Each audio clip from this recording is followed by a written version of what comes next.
Bienvenue à tous dans ce 128e Rendez-vous des Futurs. Alors évidemment un format très spécial puisque confiné, réalisé avec les moyens du bord, chacun chez soi. Mais vous le savez, toute l'équipe des Rendez-vous des Futurs a souhaité poursuivre cette aventure, qui ne seront donc pas en public, qui ne seront donc pas en direct. Merci beaucoup Jérémy, merci Jonathan et merci Sylvain pour les moyens techniques, pour le système D en action. C'est parti, tout va bien se passer. Lâchez prise, vous en avez pris l'habitude, toutes les émissions sont à revivre, évidemment en replay sur les différentes plateformes, en vidéo bien sûr, mais aussi en audio. Abonnez-vous à nos podcasts audio, c'est un régal de les réécouter en faisant la cuisine, en prenant la douche, en travaillant, enfin bref, chez vous, tant que vous êtes confiné, ou dans la voiture, évidemment, si vous pouvez la prendre en ce moment. Alors aujourd'hui, on a la joie de recevoir Jean-Louis Fréchin. Jean-Louis, comment allez-vous et où êtes-vous confiné, s'il vous plaît? Alors je vais très bien, merci. Et je suis confiné quelque part en Europe à m'occuper des miens qui ont des petits problèmes de santé. Jean-Louis, vous êtes designer, vous êtes architecte, vous êtes spécialisé dans le design numérique et l'innovation, fondateur de No Design, la première agence de design numérique. Ensemble, pendant 3 petits quarts d'heure, nous allons parler de création, d'innovation, d'interaction, de nouveaux usages, de prospective, au sens large. On a une petite question rituelle au tout début qui achève de présenter notre invité. Que répondez-vous à un enfant de 9 ans quand il vous demande ce que vous faites dans la vie? Je lui dis que j'ai fait de mon métier mes rêves d'enfant, c'est-à-dire faire des choses, dessiner et essayer de rendre service aux gens. Et si l'enfant de 9 ans enchaîne en disant oui, alors je sais que tu fais du design, mais c'est quoi le design?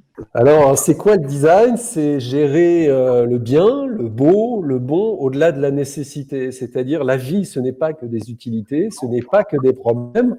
La vie, c'est un petit peu plus que ça. Et ce un petit peu plus, c'est ce qui fait la marque de fabrique et d'action du design par rapport, par exemple, à des ingénieurs ou à des gens très intéressants et importants qui résolvent des problèmes. La vie, c'est toujours un petit peu plus.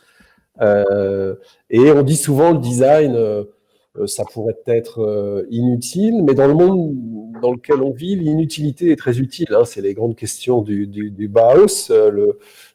Est-ce que ce qui est utile est beau ou est-ce que ce qui est beau est utile? Et finalement, le design, il investit sur ce terrain de jeu. On sait qu'un parcours est fait de rencontres, une succession de rencontres, de tournants que l'on prend. S'il y en avait deux, trois là qui vous viennent, ce serait lesquels? Des profs au collège, profs de sciences naturelles physiques, prof de français et prof d'art plastique, Madame Rivière, Madame De Ferral, Monsieur Tellier, qui sont vraiment des gens qui ont été importants. Pour moi, j'étais nul à l'école, hein. Mais ils croyaient encore un petit peu dans le bonhomme. Euh, mais mais les profs à l'ENSI, Marc Berthier, que j'ai vu récemment, et Yves Savinel et Gilles Rosé, qui ont vraiment forgé ma pratique du projet de designer, l'élégance pour Berthier et l'honnêteté du projet pour Savinel et Rosé. Puis ensuite des rencontres qui m'ont permis de faire un stage au Portugal, dans un institut de recherche informatique qui croyait et qui connaissait ce qu'était le design. Mon premier patron en France, Pierre Reymann, qui a créé Montparnasse Multimédia, le CD-ROM du Louvre, où j'ai vraiment appris mon métier à ce moment-là. Et puis, certainement, mon premier associé, Stéphane Bureau, avec qui j'ai passé mon diplôme, qui est mon vieil ami philosophique de design. Voilà, il y en a plein d'autres, mais bon, ceux-là sont importants. Nous, on a fait une belle rencontre dans ce projet des Rendez-vous du Futur. C'est une rencontre avec le Cube, centre d'art et de création numérique à Issy-les-Moulineaux. Et une rencontre avec son président, Nils Asiosmanov, qui, depuis 10 ans, est coproducteur de ce projet des Rendez-vous des Futurs. Nils, je vais te laisser la main, je vais te laisser la main sur le dialogue que tu vas mener. Bonjour, merci Jean-Louis Fréchin d'être avec nous donc, pour ce rendez-vous du futur. Donc, on va effectivement parler de votre livre tout à fait passionnant, le design des choses à l'heure du numérique. Mais avant d'entrer dans le livre, j'aimerais vous poser d'abord deux questions plus d'actualité. Alors, on a vu que avec le confinement, le télétravail s'est développé massivement et presque naturellement, alors qu'il y avait de fortes résistances il y a encore peu sur ces nouvelles modalités de travail. Quel regard portez-vous sur ce phénomène de dématérialisation massive? Et est-ce que pour le designer que vous êtes, c'est une opportunité de repenser véritablement notre rapport à l'espace physique? Tout à fait, on vit une époque importante, c'est pour ça qu'on a fait Idées pour le futur, hein, pour se souvenir de toutes les promesses et de toutes les réflexions qu'on a fait pendant cette période qui oblige à réfléchir. Je dirais que c'est la première vraie crise, grande crise du numérique partagé, du numérique pour tous. Hein, des gens plus experts que moi pourraient dire le numérique et l'Internet grand public est né en 91, la guerre du Golfe, quand Cisco a démocratisé ses hubs, mais on était dans le réseau. En termes d'usage, c'est la première crise du numérique et tout ce qui était possible est devenu réalité.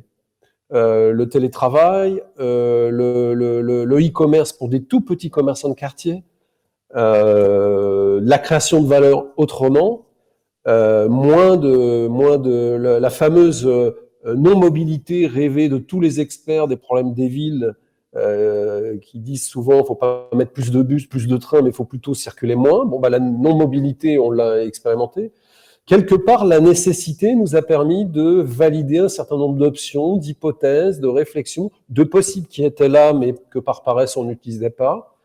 Et peut-être, on pourrait garder un certain nombre de ces moyens, comme le télétravail, pour, on va y être obligé, mais pour construire l'entreprise, les activités humaines, pourquoi pas l'école, un peu différemment, notamment dans les grandes concentrations urbaines comme les villes, comme Paris, comme la région Île-de-France. Et du coup, dans cette transformation, ces bouleversements et les défis qu'il va falloir relever, est-ce que vous pensez que le designer porte une responsabilité plus forte aujourd'hui dans cette manière de redessiner d'une certaine manière le réel, quoi? J'ai une certaine pudeur par rapport à cette question parce que bon, le designer, ça relève de chacun et on lui prête beaucoup de pouvoir.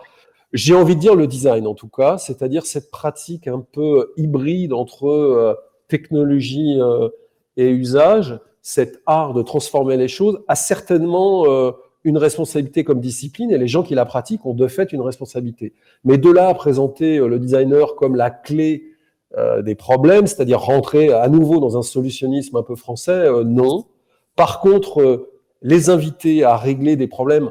Ce matin, j'avais une réunion avec la présidente de la région Île-de-France où je lui évoquais le concept de design de comportement pour aller à nouveau au restaurant, à nouveau prendre le bus, à nouveau travailler. Bon, ce design de comportement, ça n'existe pas, c'est inventé pour le moment. C'est pas des services, c'est pas de la communication. C'est essayer de scénariser, de scénographier plutôt la manière de vivre dans des endroits où il y a potentiellement un risque. Et ça, on ne sait pas, il n'y a pas beaucoup de références, il faut l'inventer. Et donc, c'est stimulant. Et peut-être que les designers peuvent contribuer à aider.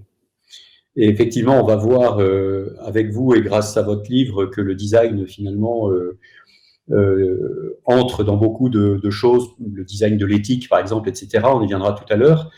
Alors peut-être... alors, je dois dire que le livre est vraiment extrêmement documenté, c'est très très riche. Enfin, pour quelqu'un qui veut rentrer dans ce qu'est le design, son histoire, ses enjeux, ses perspectives, c'est vraiment une fresque très très complète. Et il y a notamment toute une longue introduction sur l'histoire du design qui est absolument passionnante.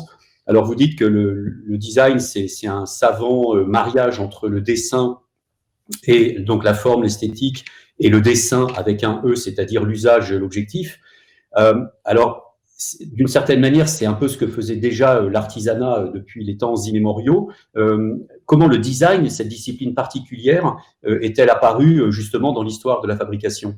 Il y a plusieurs histoires du design. Moi, j'aime à considérer que les ingénieurs florentins, à la fois artistes, à la fois ingénieurs, sont vraiment les précurseurs du design. Et à la Renaissance, on avait cette tension philosophique très forte, tu en as parlé, pour exprimer l'idéal, c'est-à-dire la puissance d'une œuvre entre son exécution et ce qu'elle était supposée évoquer, c'est-à-dire son incandescence. Et cette tension entre ce qu'on fait et ce que ça évoque, c'est finalement dans l'histoire des choses. Alors, les artisans extraordinaires comme Boulle plus tard, et Jacob, les gens qui faisaient les meubles français de haute facture, participe à cette histoire-là, c'est-à-dire cette histoire de la fabrication des choses. Là où ça s'est accéléré, c'est vraiment lors de la révolution industrielle où il y a eu une rupture entre l'artisan qui faisait les sabots et celui qui les achetait. C'est-à-dire que l'industrie, c'est finalement,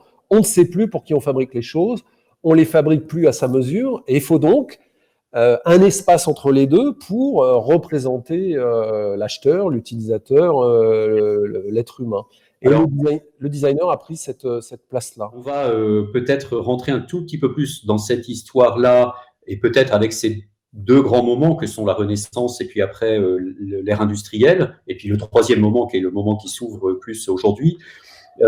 Si on revient donc à la Renaissance, donc est-ce qu'on peut dire que c'est véritablement là que naît le design et cette rencontre, vous l'avez dit, entre l'artiste et l'ingénieur, mais est-ce qu'on peut dire que ça se passe de la même manière partout, ou est-ce qu'en Italie, en France, en Allemagne, il y a des choses un peu une manière différente d'aborder ça? Il est clair que c'est en Italie que tout est apparu. La Renaissance est née en Italie, et le foisonnement artistique italien des républiques italiennes et des grandes villes italiennes ont vraiment, Florence, Venise, ont vraiment, Gênes pour la navigation, ont vraiment contribué à cette histoire-là. La France, au nord de l'Italie, et non pas sa sœur mais sa fille, c'est-à-dire l'Italie est notre mère, et quand François Ier invite Léonard de Vinci à Blois, on a la continuation d'une histoire entre la France et l'Italie qui se renforce. Et les grands mouvements l'architecture classique française qui est liée à la redécouverte d'Herculanum et des livres de Vitruve sur l'architecture classique, puis après l'architecture néoclassique française, sont toujours liés à des mouvements liés à l'Italie. L'histoire allemande, elle est un petit peu différente. L'Allemagne, d'abord l'Allemagne telle qu'on la connaît aujourd'hui, ça n'a rien à voir avec le Saint-Empire romain germanique et les constructions géographiques initiales, mais l'Allemagne, c'est un petit peu différent. J'aime souvent à dire qu'on dit, voilà, la France a une tradition d'artisanat d'art extraordinaire, qu'on a les meilleurs ébénistes. Bon, on a importé tout ça des pays hanséatiques, c'est-à-dire des pays du nord de l'Europe, la Flandre, Bruges, la Hollande, les pays baltes, etc.,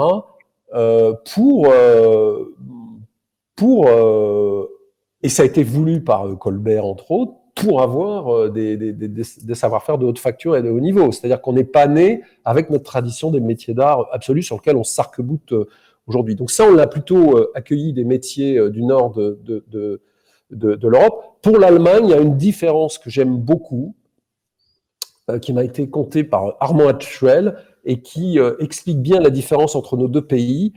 Quand on parle d'horlogerie, de montres, d'heures, ce qui étaient des objets comme avoir un ordinateur ou un iPhone aujourd'hui, c'était des objets de pouvoir puisqu'on dominait le temps. Les Allemands parlent d'horlogerie, quand les Français, avec Cartier, parlaient d'orfèvrerie. C'est-à-dire que chez nous, la parure est plus importante, et la mise en œuvre de l'objet et sa traduction d'objet de pouvoir est dans l'apparence. Quand chez nos amis allemands, c'est vraiment le Maschinenbau, c'est-à-dire c'est la beauté gestaltienne, c'est-à-dire du tout et de l'harmonie de la machine qui fait la valeur. Et ça sépare bien nos deux pays. Vous dites aussi que la France, c'est vraiment la culture rationnelle, scientifique, issue des Lumières, Descartes, etc., que ça amène une autre manière de penser le design par rapport aux Italiens, par exemple. Mais vous dites que finalement, c'est aussi quelque part, le bon et le mauvais côté de l'affaire. Le bon côté, c'est qu'on y gagne les beaux-arts. C'est-à-dire que cette séparation amène les beaux-arts aussi en France, quoi.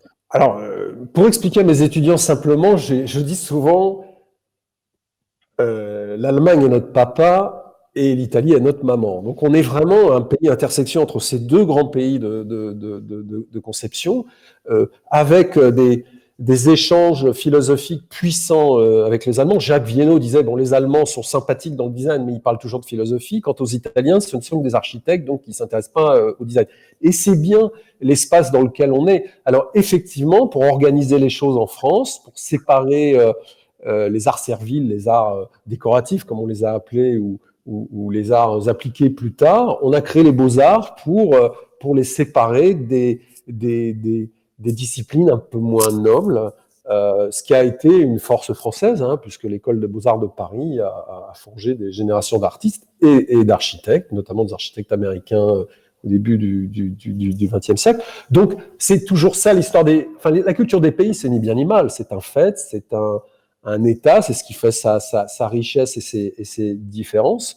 Et la conclusion de tout ça, c'est que finalement, non, design, c'est pas un mot anglais, c'est un mot italien qui a mis un temps infini à remonter au nord de l'Europe, et que le design, c'est un bien commun européen, puisque c'est vraiment la construction symbiotique, si on peut dire, de la somme des cultures des grands pays européens continentaux, puis le dernier, l'Angleterre, sur une île qui en a fait la théorie officielle, qui a un peu plongé le mot dans la culture contemporaine. Donc c'est vraiment un bien commun européen, alors que souvent, on en a une acception beaucoup plus américaine, consumériste.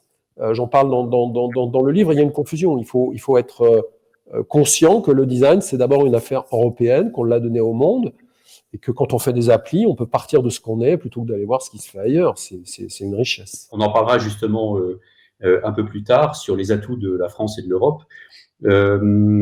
Alors, après, pour revenir donc un peu à la suite historique, après le triomphe de la mécanique au XVIIIe siècle, vous avez parlé de l'horlogerie, arrive la révolution industrielle, où on se met à fabriquer du beau, pas cher et à la chaîne, et ça provoque une sorte d'appauvrissement des formes, et ça fait réagir les pairs du design qui veulent, eux, conjuguer le beau et l'utile. Est-ce qu'on peut dire qu'il y a une bagarre qui va commencer et qui va durer un certain moment entre l'industrie et quelque part le capitalisme et le design? Alors oui, il y a une tension énorme. La première de ces tensions, c'est un moment très identifiable. J'ai plus la date exacte, mais c'est l'exposition universelle de Londres. Le bâtiment est formidable, de Paxton, une serre gigantesque, et où William Morris constate que oui, les bienfaits de l'industrie sont intéressants pour les petites gens, mais que ce qu'on leur propose est épouvantablement moche. C'est-à-dire qu'on essaye de reproduire industriellement des objets du passé, des machines à coudre avec des feuilles d'acanthe, etc., etc. Et là, Maurice est vraiment, comment dire, déçu et pense que la solution, c'est pas forcément une esthétique en adéquation avec les moyens de production. Lui s'intéresse plutôt à la condition de travail des ouvriers. Le design est engagé, il est politique, il est social, et William Morris, vraiment dès les débuts du design, s'intéresse aux conditions de production. William Morris, qui est le fondateur du Labour anglais, du Parti socialiste anglais, c'est intéressant. La question de l'esthétique, elle sera aussi traitée par Ruskin, un disciple de Morris, en mode un peu nostalgique, c'est-à-dire de résistance, intéressant, mais un peu de résistance. Là où les choses vraiment sont passionnantes, c'est alors en France, étonnamment, en 1886, Marius Vachon, un inspecteur des Beaux-Arts, qui fait le rapport gallois de l'époque, c'est-à-dire sur la crise industrielle qu'on vit en France après la guerre de 70, cet inspecteur des Beaux-Arts fait un rapport entre la situation de la France, de l'Allemagne et de l'Angleterre, et comme d'habitude, on est très en retard en France, les Allemands sont très en avance, les Anglais sont très en avance, les Anglais très pragmatiques, les Allemands avec une production absolument exceptionnelle, et Marius Vachon, un peu avant tout le monde, théorise le design en disant il faut concilier finalement les marchands et les artistes, il faut apprendre à faire les choses bien dans les écoles de fabrique. Il invente les premières écoles de design, les écoles d'art industriel, comme on les appelle. Il y en a une à Saint-Étienne. Il invente les musées d'art et d'industrie. Il y en a un magnifique à Saint-Étienne, il y en a d'autres en France, mais celui de Saint-Étienne est absolument sublime. Et donc, il y a un petit côté précurseur. Bon, tout ça, 1886, 1915, 20, après la Seconde Guerre mondiale, on voit que le temps pour arriver au Bauhaus est très long, mais c'est vraiment le Bauhaus qui va forger l'esthétique du XXe siècle en tuant l'ornement, en tuant la décoration et en disant ce qui est beau est utile, ce qui est utile est beau, et donc il faut construire les objets selon un rapport de forme-fonction, et c'est ça qui créera l'esthétique de de nos nouveaux produits, tout en ayant en son sein, et j'en termine, un paradoxe puissant, c'est que ces objets très rationnels, très simples, sont somme toute assez compliqués à fabriquer industriellement, et les chaises Knoll qu'on connaît tous sont plutôt fabriquées artisanalement, et que ces gens-là, Gropius, Behrens plus tard, enfin avant, et Marcel Breuer après au Bauhaus, avaient des rapports compliqués avec le capitalisme et n'ont jamais pu vraiment s'en affranchir. Les grandes utopies anticapitalistes sont arrivées un petit peu après dans le design. Alors effectivement, j'allais vous interroger sur le Bauhaus qui est arrivé en réaction à la production de masse et de laideur bon marché, enfin la production de masse de laideur bon marché plutôt d'une seule traite. Donc il apparaît à Weimar en 1919. C'est un véritable ovni qui arrive, qui a marqué profondément l'histoire du design. Je crois que sa durée de vie, ça a été 14 ans, quelque chose comme ça, c'est très court. Et ça a absolument tout changé. Qu'est-ce que ça a fondamentalement apporté dans la vision du design pour vous? Et est-ce que pour vous, déjà, en tant que designer, c'est vraiment quelque chose d'important que vous enseignez à vos élèves? C'est une très bonne question. Moi, je suis effectivement designer, mais je suis surtout architecte. Architecte, il n'y a pas de niveau de classe entre les deux disciplines, mais l'architecture est très ancrée sur une réflexion un peu plus constituée que celle du design. Et dans une école d'architecture, le Bauhaus est important. L'école d'architecture dans laquelle j'ai été formé, qui était une école UP1, une école moderniste, une école moderne, dans laquelle le Bauhaus était le Graal et le postmodernisme était l'enfer. Donc, je dis ça parce qu'on peut se construire avec ou contre les choses. Moi, je me suis construit comme créateur avec le Bauhaus et avec ces questions-là, qui ont forgé le siècle, dont j'ai connu une partie, parce que je commence à avoir un certain âge, parce que le Bauhaus a duré 14 ans, mais le Bauhaus s'est recréé à Chicago. Un des professeurs les plus importants du Bauhaus, Molinaggi en français, a créé le New Bauhaus aux États-Unis, à Chicago. Sa pensée a beaucoup irrigué la formation du design. Le style international, tous les professeurs du Bauhaus, notamment Mies van der Rohe, ont construit aux États-Unis sur la continuation du mouvement du Bauhaus, donc le style international. Donc c'est quelque chose qui a énormément poussé. On peut ne pas être d'accord avec ce rationalisme extrême, si je parle de Le Corbusier, ce purisme, mais il a structuré une pensée contemporaine de la conception et il a donné vraiment un espace aux architectes et aux designers en Europe, pas du tout aux États-Unis, parce que les États-Unis ont une double histoire du design, celle des Allemands du Bauhaus qui sont arrivés aux États-Unis et des quelques classiques américains qui les ont accompagnés avec un peu plus de moelleux et de vie. Et puis, c'est ouvert aux États-Unis l'histoire du design consumériste, qui a une vraie rupture dans l'histoire du design, une vraie. Si le design européen était plutôt philosophique, le Bauhaus était un lieu de pensée et d'action, mais surtout un lieu de pensée. Il y a eu un schisme aux États-Unis qui a un peu bouleversé les choses. Mais aujourd'hui, les jeunes designers, je ne sais pas si vraiment ils connaissent et apprécient le Bauhaus pour ce qu'il a donné de structurant. Encore une fois, c'est pas un dogme qu'il faut respecter, mais c'est quelque chose qui structure une pensée. On peut être pour ou contre, mais et surtout en numérique, quand on fait une chaise, quand on fait un bâtiment, quand on fait un abri de jardin, forme-fonction, on comprend ce que c'est. La matière, la physique, la gravité nous obligent à organiser les choses en rapport des fonctions, des principes physiques et des usages. En numérique, on fait ce qu'on peut, on peut tout découpler. Donc, une de mes forces, et un secret que je révèle aujourd'hui, c'est cette culture de la fonctionnalité et des formes, qui, quand je fais des interfaces, j'ai ce principe d'organisation que je me force à appliquer, même si je pourrais faire absolument ce que je veux, parce que le numérique permet de faire à peu près n'importe quoi, mais j'essaye de construire les choses dans un espace culturel qui est le nôtre, européen. Bon. On va arriver sur votre spécificité qui est effectivement notamment le numérique, sur lequel vous travaillez depuis longtemps, vous êtes un des pionniers du numérique. Mais avant ça, juste pour terminer sur le XXe siècle et arriver donc à l'informatique, peut-être ce que vous racontez très bien dans le livre, c'est que finalement, après l'histoire du Bauhaus, il y a plein de mouvements qui arrivent. Le mouvement futuriste en Italie, le contre-design, il y a des manifestes, il y a des happenings. En fait, c'est une vision du monde qui veut s'incarner aussi dans le design. L'arrivée de l'artiste marchand, dont vous avez aussi parlé tout à l'heure, avec les écoles d'art industrielles. Il y a des chartes de l'esthétique industrielle qui émergent, où l'idée c'est de faire converger l'économie, l'esthétique, l'éthique. Finalement, le design devient de plus en plus un manifeste, une vision du monde. C'est vraiment bien de parler de Jacques Viennot et cette charte d'esthétique industrielle, donc, dont dans toutes mes études, tout le monde se moquait parce que voilà, c'était un gars esthétique industrielle, c'était un bon regard. Je reviens aux États-Unis, Raymond Loewy, Belgédès, Dreyfus et Brooke Stevens inventent le design consumériste. Detroit, les voitures renouvellent le style tous les ans, donc on décorrèle les fonctions de la forme, hein, c'est vraiment du style. Brooke Stevens, il va un petit peu plus loin, il dit bon, les gens ont vraiment du mal à acheter des objets souvent, donc on va les aider, on va faire que les objets tombent en panne au bout d'1 ou 2 ans. Donc il invente l'obsolescence programmée. Et ce design consumériste américain, la laideur se vend mal de Raymond Loewy, pour citer son livre célèbre, on sortait de la conception de produits, on sortait de la philosophie des choses pour entrer dans le monde de la marchandise.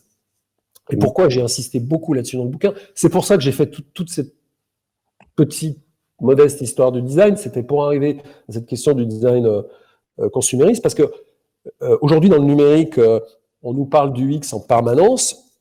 On applique des méthodes venant de Californie parce que forcément c'est cool, ça vient de Californie. Ce n'est que la continuation du design consumériste nord-américain, qui ne sont pas de notre culture, qui ne sont pas notre design, et qu'on reçoit de manière inculte, dans une acculturation béate et quasi religieuse, et qui m'est profondément insupportable, parce qu'on a une histoire du numérique en Europe, on a une histoire des choses avec des pixels et des bits en France et en Europe, et on a une voie singulière, je pense, en tant qu'Européens, à créer, parce que l'Europe est le continent de l'art de vivre, c'est comme ça. L'Europe est le continent d'une forme de sophistication, d'une forme de maîtrise des régulations, et dans le monde, on a une parole qui compte, plus ou moins, suivant les époques, mais qui est une vraie valeur d'innovation.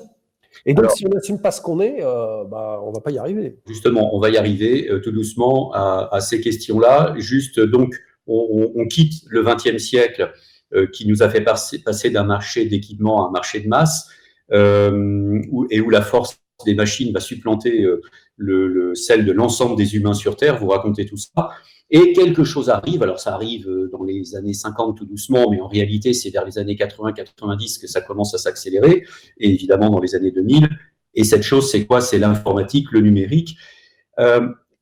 Qu'est-ce que ça ouvre pour vous comme nouveau paradigme pour le design? Évidemment, c'est une question piège, dans le sens où vous pourriez y passer la journée, mais si vous deviez résumer en peut-être dans l'ADN, ou je ne sais pas comment dire, qu'est-ce que ça amène comme rupture? Voilà, on peut le dire comme ça. Qu'est-ce que le numérique amène comme rupture dans la question du design, s'il y en a une? J'ai juste oublié de dire un truc sur la question précédente qui est important. Je parlais de Viennot. Viennot, dans sa charte de l'esthétique industrielle, il a posé les règles d'un design européen, humaniste, appuyé sur des philosophies. Et il a créé cette charte lors de la création des sociétés mondiales de design, l'ICSID, face aux Américains, pour essayer de contrebalancer, et on était en plein plan Marshall, hein, ce qu'allait nous tomber dessus, parce qu'avec l'argent arrivaient des modes de pensée. Avec ce plan Marshall est arrivé en Europe l'informatique, les machines IBM, les machines bulles, etc. Alors, ce qui est très intéressant, c'est que quand j'étais à l'école d'archi, je me disais, mais je suis pas né à l'époque du Bauhaus, mais qu'est-ce que c'est triste, mais qu'est-ce qu'on s'emmerde à l'école, il n'y a pas de grand mouvement, le postmodernisme c'est une réaction un peu misérable au grand mouvement puissant du modernisme, je suis vraiment né à la mauvaise époque. Et puis, dans cette école d'archi, il se trouve qu'il y avait des architectes pionniers, puisque l'architecture graphique en France est née en partie à l'architecture, CIMAD, UP6, dont certains profs étaient à UP1, je me suis retrouvé dans un cours d'informatique. On m'a dit, voilà, tu veux dessiner, faut faire des programmes. Et ça a été d'une douleur sans nom, j'y arrivais pas, j'étais nul, enfin bref, mais fascinant. J'arrive à l'ENSI, je vois le Mac. À l'ENSI, il y a eu les premiers Mac français offerts par Jean-Louis Gasset. Et là, c'était l'inverse, et tout à coup, bonjour, tu veux dessiner, tu mets la disquette, tu fais un dessin, tu l'imprimes, terminé. Et là, je me suis dit quand même, il y a quelque chose qui change. Alors, au début, bien sûr, j'ai regardé la machine pour ce qu'elle était, dessinée par Folk Design, la légende des signatures à l'intérieur. Mais très rapidement, en un mois, c'est le génie de ces logiciels et de l'intelligence de la machine. Tous les logiciels différents avaient le même aspect. Alors que sur mes machines de l'école d'archi, c'était à chaque fois différent. Bon, je me suis dit, il y a des gens qui ont pensé à ça. J'ai un peu cherché. J'ai pas trouvé grand-chose.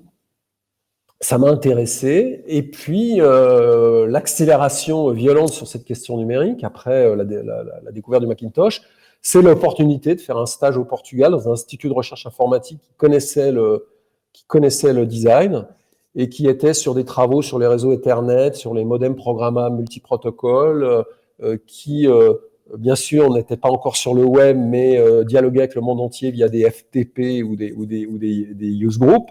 Et j'ai découvert un monde. Et on m'a d'abord posé des questions de boîte, la boîte du modem, la boîte du routeur, et puis très vite, on m'a posé des questions de logiciel. Et à la fin de cette année, je ne dessinais plus que du logiciel. J'avais jamais appris à l'école à dessiner des logiciels. J'ai vraiment découvert un monde. Et je dis souvent que le Bauhaus a été la révolution esthétique de la révolution industrielle.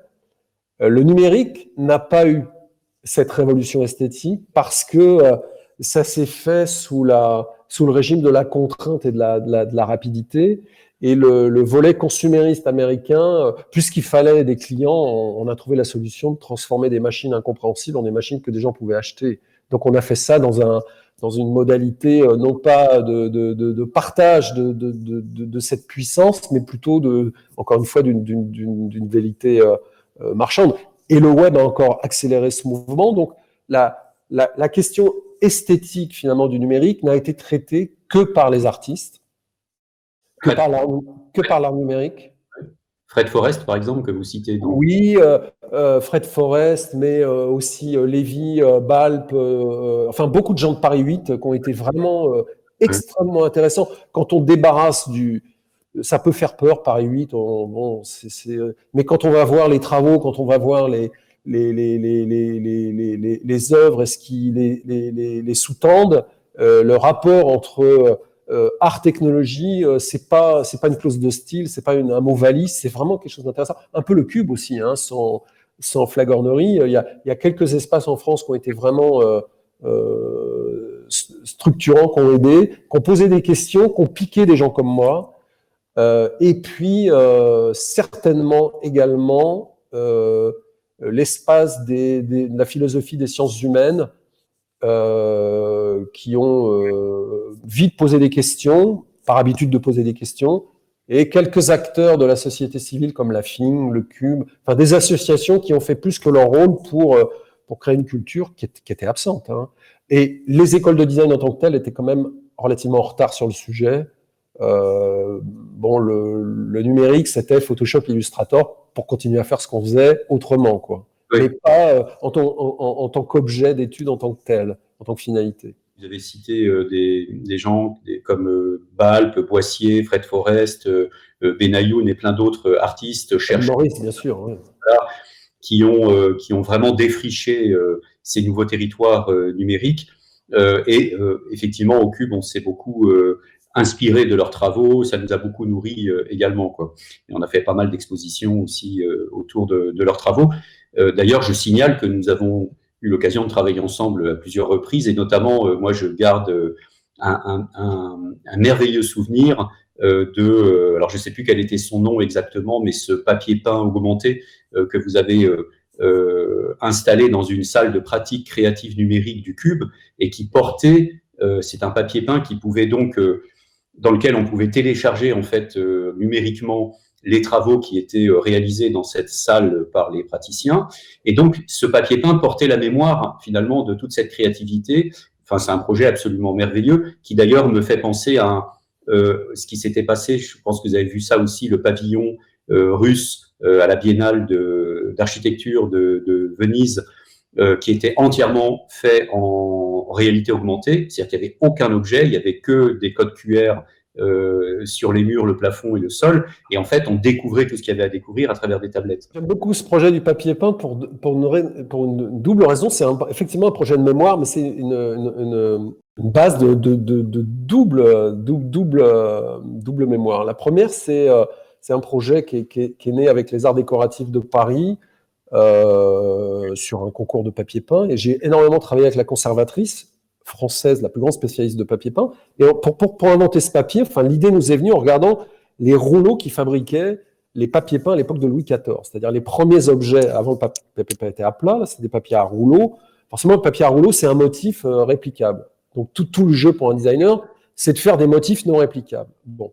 Donc, on a commencé à travailler sur des motifs, puis on s'est dit, ces motifs peuvent avoir un sens. Des QR codes, on a dessiné notre modèle du QR code, etc. Et la deuxième idée, c'est finalement, en regardant mes enfants taper avec un crayon dans la chambre pour s'envoyer des codes secrets, je me suis dit, mais si on mettait, si les murs pouvaient enfouir nos secrets, on pourrait mémoriser. On avait fait aussi un mur de quasiment 200 mètres à la Gaîté Lyrique. Donc ce projet, il est sur la mémoire, tu l'as très bien dit, mais il est également issu d'une grande tradition des arts décoratifs à la française. Et donc, c'est pas un projet moderne, c'est un projet inscrit comme je les aime beaucoup. On va juste des petits termes, peut-être rapidement. Tout ça est tout à fait bien expliqué dans le livre, mais par exemple, vous dites que vous n'êtes pas partisan du solutionnisme, et ce que vous défendez, c'est une approche qui est plutôt contextuelle, intuitive, voire poétique du design. Alors, pourquoi pas le solutionnisme et pourquoi plutôt une approche poétique? Je suis designer, donc je parle d'approche poétique, mais je pourrais parler d'approche systémique si je parlais à des gens différents. Le solutionnisme, c'est-à-dire considérer qu'à chaque problème, il y a une solution, c'est important à certaines époques, peut-être, mais dans des situations complexes comme celle d'aujourd'hui, interdépendantes, il est dur de penser qu'on va faire un écrou qui va rentrer dans une case ou qu'on va... la fusion nucléaire, c'est simple, il n'y a qu'à la faire. Oui, sauf que pour arriver à faire la fusion nucléaire, c'est une somme d'interdépendances, d'une complexité inimaginable. Donc, voilà, le solutionnisme. Alors après, être comme Auguste Comte, positiviste, mais penser que la technologie peut aider, je suis en partie d'accord avec ça. Je suis un garçon prudent, donc je le mesurerai, mais je ne suis pas technocritique pour être technocritique. Mais je pense que le contexte, le terrain, les situations, les interactions, les destinataires des offres, parce qu'on ne travaille pas pour les terres, on travaille pour des gens, peuvent contribuer à enrichir ce qu'on a à proposer. Et dans l'industrie d'aujourd'hui où on adore les méthodes et les recettes, un designer est très mal à l'aise parce qu'un designer, c'est plus un musicien de jazz qu'un interprète qui interprète des processus écrits comme des partitions, même si dans l'interprétation d'une partition, on peut mettre énormément de talent, ça s'appelle être interprète, mais un musicien de jazz, il a une capacité à sortir de ce qui est prévu dans un cadre qui est l'harmonie et dans un cadre qui est partagé par tous.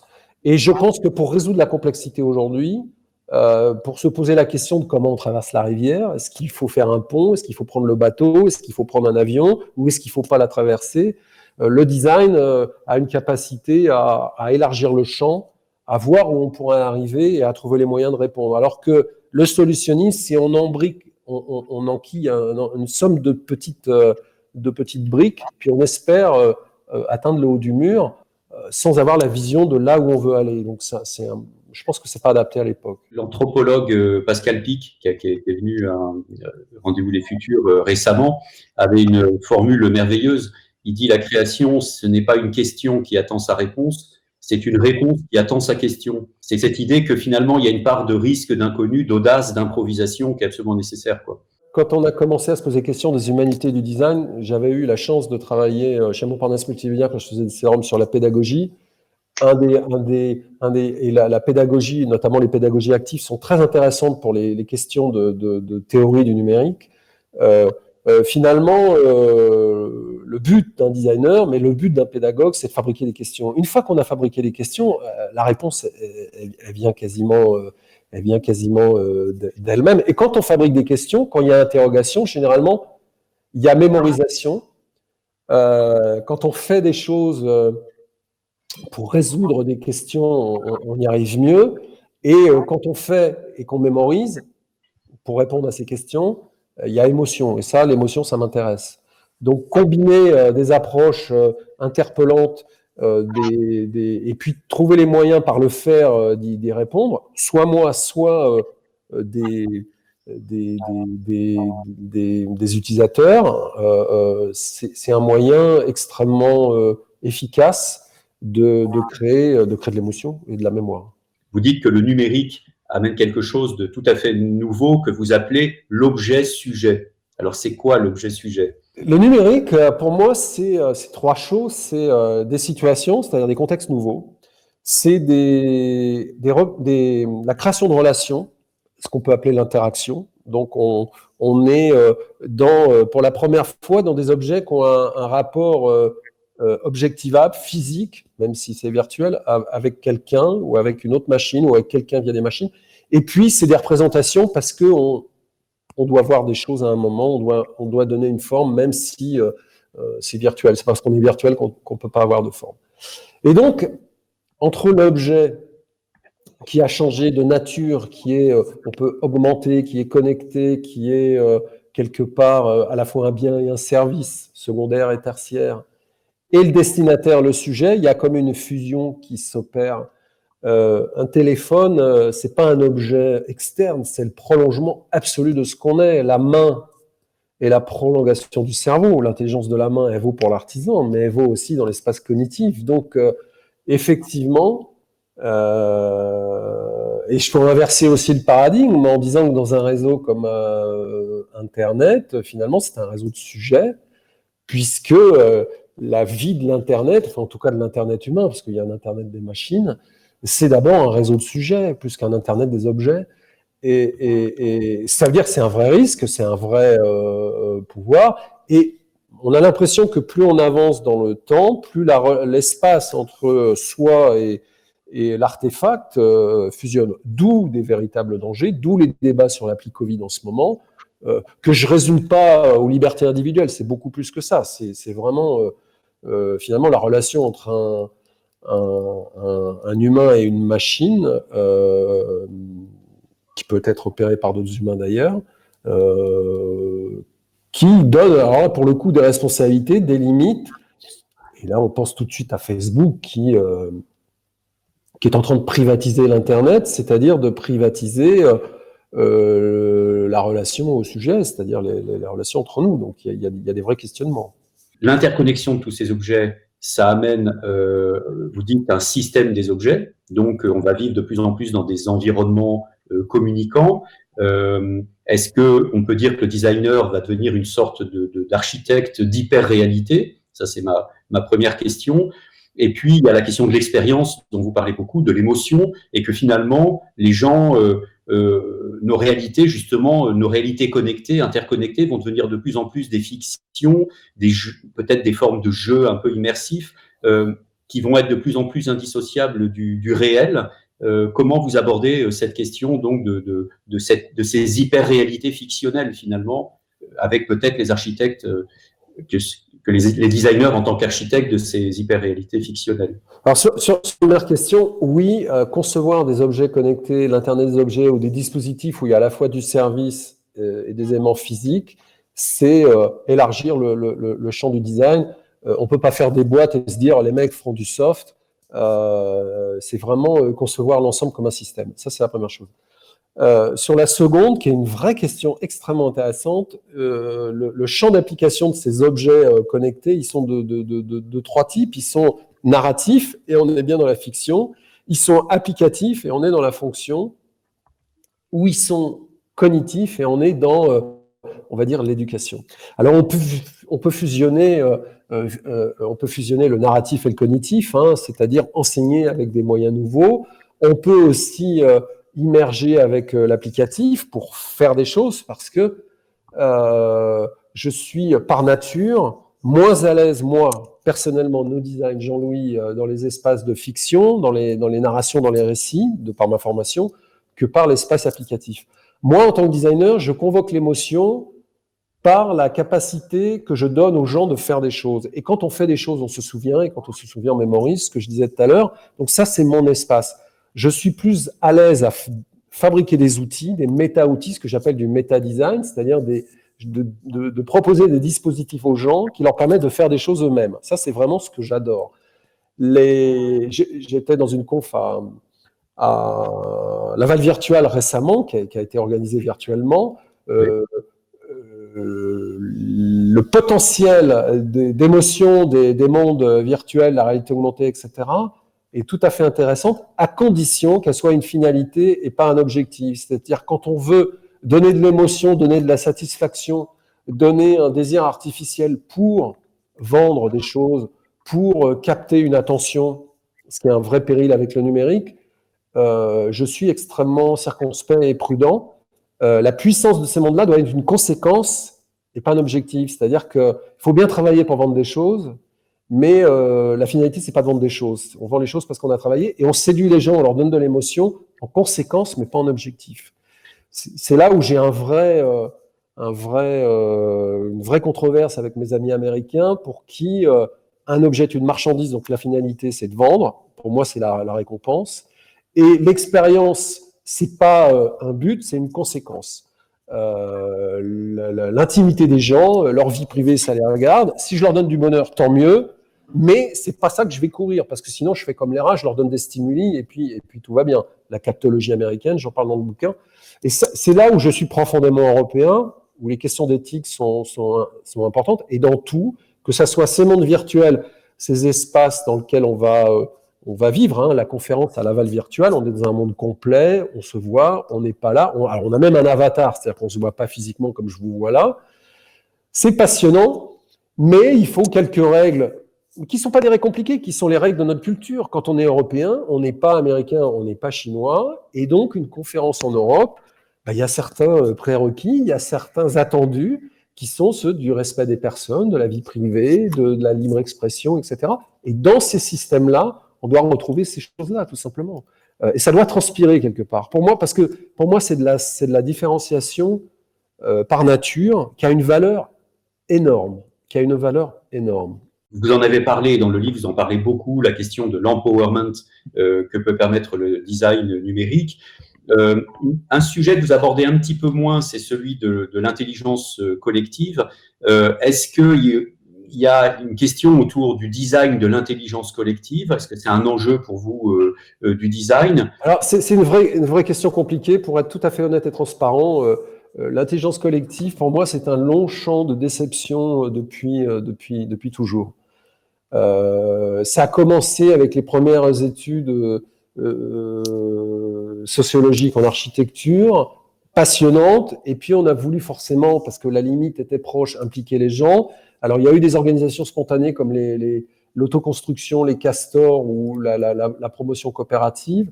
Dans le numérique, on a un peu accéléré ça, et j'ai jamais vu de résultat vraiment passionnant. Par contre, on ne peut pas faire sans les gens.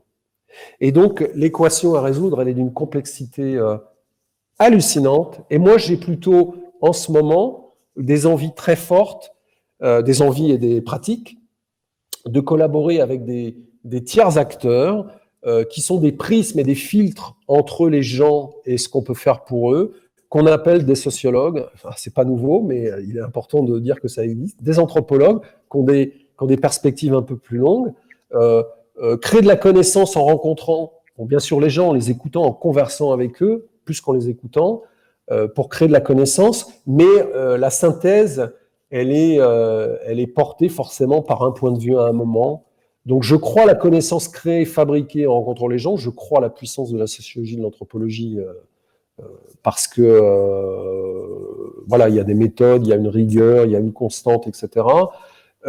L'outil politique de démocratie participative que sont devenus ces choses-là pour faire des logiciels dans les mairies, dans les villes, dans les régions, c'est assez déceptif, c'est de la sous-sociologie, donc voilà, je préfère faire de la sociologie de qualité que de tomber là-dedans, et ça nous fait perdre du temps pour des bonnes raisons, mais avec des mauvaises réponses. Voilà. On peut pas faire sans les gens, mais les méthodes d'intelligence collective qui nous permettent vraiment l'open source, pour moi, c'est des forks, des forks et des forks et des forks. Voilà, c'est que des séparations, c'est que des divorces. Ça veut dire que c'est un des plus grands défis humains, l'intelligence collective. Alors bien sûr, je suis pour. Moi, je ne suis rien tout seul. Mais les conditions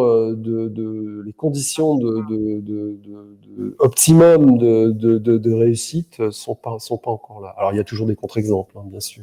Vous connaissez la formule, si vous voulez changer le monde, ne cherchez pas à changer les gens, changez les outils.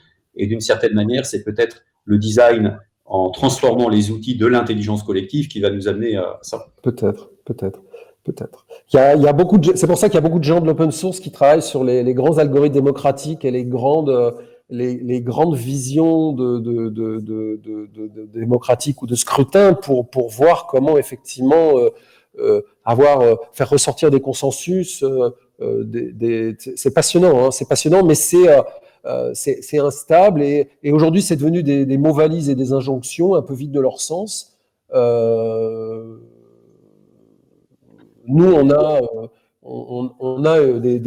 des, alors là, c'est vraiment des méthodes pratiques, hein, mais des approches qu'on a appelées design commando, c'est-à-dire que quand on travaille pour un partenaire, un client, et notamment des clients publics, on s'est aperçu dans les administrations qu'il y avait des grands experts, et qu'on demandait à ces grands experts d'aller discuter avec la terre entière, alors qu'ils avaient une partie de la connaissance. Et quand on met 3 experts, qu'on les fait discuter, on a un peu la quintessence des enjeux du projet, de ce qu'il est possible de faire et de ce qu'il faudra faire. Il faut savoir le filtrer, le modifier, etc. Alors, c'est pas de l'intelligence collective, c'est de l'intelligence concentrée qu'il faut savoir identifier. Moi, je ne sais rien, je vais chercher l'information et créer cette connaissance par des questions, on en parlait, et c'est assez efficace. Il y a chez des gens qui, par exemple, gèrent des forêts, une maîtrise des sujets absolument phénoménal. Et pour gérer la forêt française, je ne vais pas aller. Je peux demander à quelques gardes forestiers, mais je peux éventuellement demander à des gardes forestiers du sud et du nord qui ont des différences, mais je ne vais pas les demander à la terre entière. Donc il y a un terrain de jeu qu'il faut identifier, il y a des expertises qu'il faut valoriser, et après il y a une grande responsabilité à pas mettre trop de soi dans les solutions, au-delà d'une synthèse pour rendre tout ça adoptable par des gens. Mais c'est un vrai sujet, mais aujourd'hui, je pense que c'est encore un grand chantier. Et c'est une façon de ne pas réfléchir à l'état des démocraties, à la manière dont on fait des choses, à la manière de prendre des décisions, ou avoir du courage de prendre des choses. J'en parle dans le bouquin. Aujourd'hui, la co-création ou ces enquêtes parce que l'UX design, ce n'est que des enquêtes finalement, ce qu'ils appellent de la recherche utilisateur, ce qui en anglais veut dire documentation de l'utilisateur. Je pense qu'on a aussi un rôle de franc-tireur et d'être dans ce que j'appelle l'esthétique de la proposition, c'est-à-dire à un moment mettre des choses sur la table qui répondent à des enjeux qui sont là et qui essayent d'être dans l'harmonie de l'époque. Merci Jean-Louis, merci Niels. Jean-Louis, je vous présente Laura Plisson, qui est, comme de bien entendu, également chez elle et confinée chez elle, et qui va nous proposer une petite chronique, un petit zoom sur une création artistique, me semble-t-il, Laura.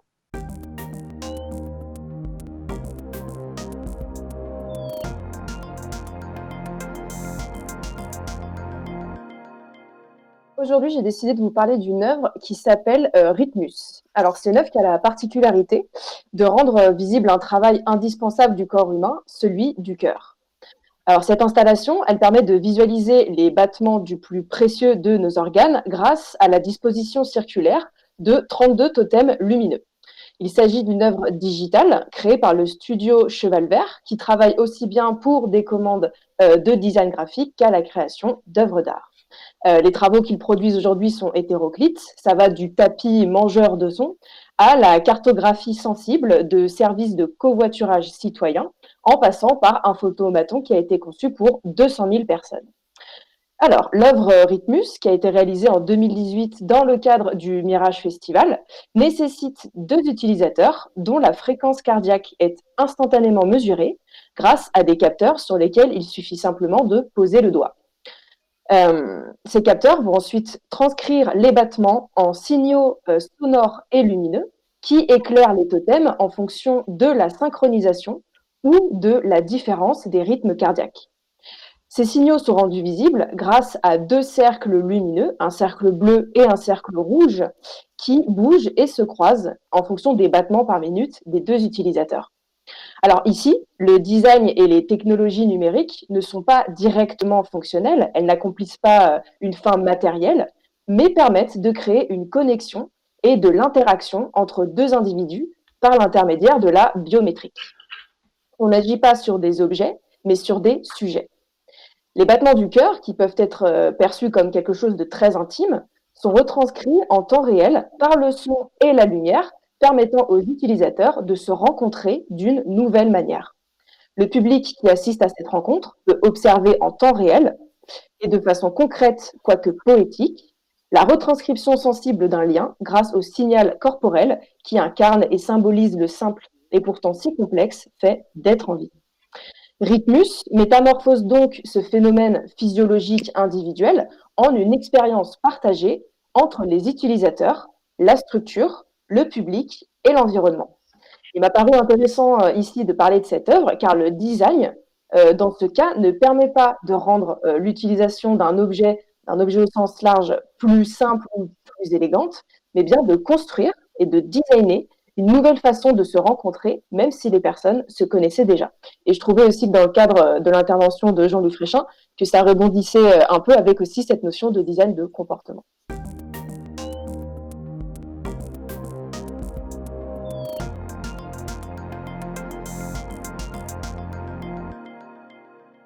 Merci Laura. Jean-Louis, je vous ai vu très concentré et très appliqué dans votre écoute. Est-ce que vous avez une réaction? Cheval Vert, vous les connaissez? Oui, Cheval Vert, je les connais, on a failli travailler ensemble, ça n'a pas pu se faire, et ils sont professeurs dans une école que j'aime beaucoup, qui est l'ESTAD d'Amiens, qui est une superbe école de graphisme française, la meilleure, hein, je crois même. Et c'est des gens très intéressants parce qu'il y a les graphistes, par rapport au numérique, ont une histoire qui est très liée aux médias et ont une difficulté avec l'espace et les fonctionnalités. Et Cheval Vert est une des rares agences, avec trafic à Lyon, à porter l'ambition initiale du design graphique au-delà du support papier sur des installations qui sont vraiment toujours extrêmement pertinentes.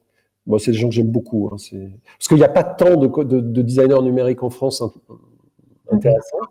Il n'y en a pas tant tout court. Et Cheval Vert, avec Trafic, par exemple, sont vraiment des gens formidables. Merci Jean-Louis. Nils, un dernier mot pour finir, un tout dernier mot? Vraiment, j'encourage tout le monde à lire ce livre parce que, très franchement, quand on veut rentrer à la fois dans l'histoire du design, dans ses tendances, dans son évolution et dans ses projections sur le futur, je crois que là, tout y est. Il y a énormément de références et vraiment, ça se lit comme un roman en plus, c'est passionnant. Donc voilà. Merci Nils, merci Jean-Louis Fréchin d'avoir accepté notre invitation, cette invitation très particulière d'un rendez-vous du futur réalisé dans des conditions que nous connaissons. Merci Laura, merci Jérémy, Jonathan, Sylvain, merci pour tous les moyens techniques, merci au chat Archie d'avoir laissé Jérémy réaliser, merci à nos enfants également de nous avoir laissé un tout petit peu de temps. Et continuons de partager le changement, bien sûr. Retrouvez tous les autres entretiens. Abonnez-vous au podcast audio également. Ainsi, vous pourrez nous balader partout avec vous. À très bientôt. À tout de suite sur les réseaux.